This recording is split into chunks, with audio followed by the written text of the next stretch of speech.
What is up, everybody? Bobby here, the Nintendo Guru. It's Wednesday.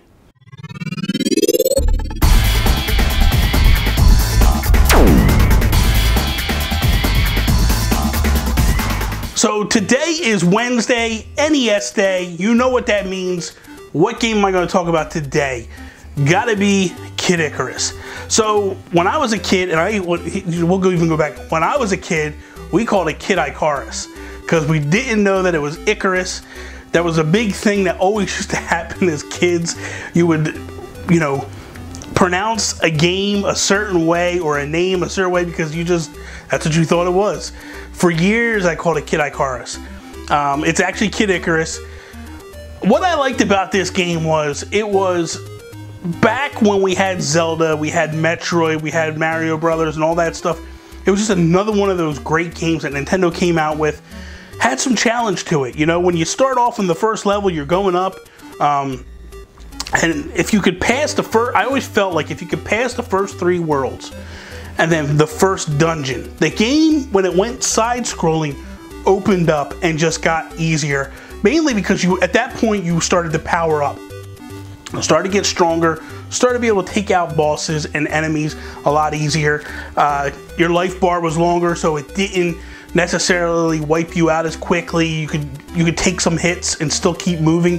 Where in level 1 through 3, 1, 1, 1, 2, 1, 3, you didn't have much. You couldn't take many hits. You had to keep aware of your life meter and what you were doing and all that stuff. So the challenge to me was always good and fun and something I looked forward to when I played that game.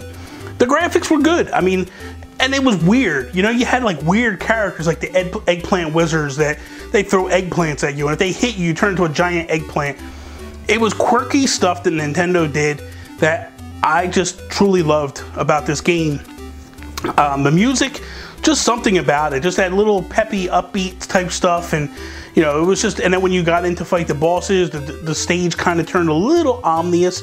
The music went a little ominous.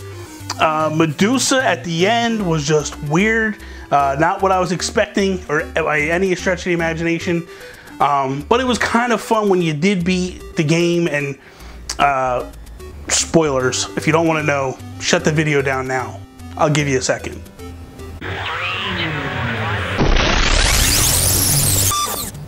Okay, so when you beat the game, like, Pit goes from a little guy to this gigantic soldier, and he's like flexing next to Palutena, and it's just cool looking. Then you start the game over, and you basically, it's like the second quest to Zelda, except for you're all armored up and you're strong. So it's just like, let's go. So it's a lot of fun. I used to beat that game a lot. Actually, one of the very first games that I beat, and it's not necessarily one of the first games I beat on the NES. It was the first game I beat that I paid attention to when I beat. It was the game that made me start keeping track of the games I beat. You know, it was like I beat it and I was like, oh, I'm gonna put this on a list. And it was always like Kid Icarus was the first, and then all the games after would come after that one. So that's all. So what do you guys think about Kid Icarus? Was it one of those games that you really enjoyed? Did you hate it? What did you like? What did you hate? Let me know. Comments down below. Go. So please like, share, subscribe, all that good stuff. Follow me Instagram, Twitter, @Nintendo Gurus. That is all. See me later.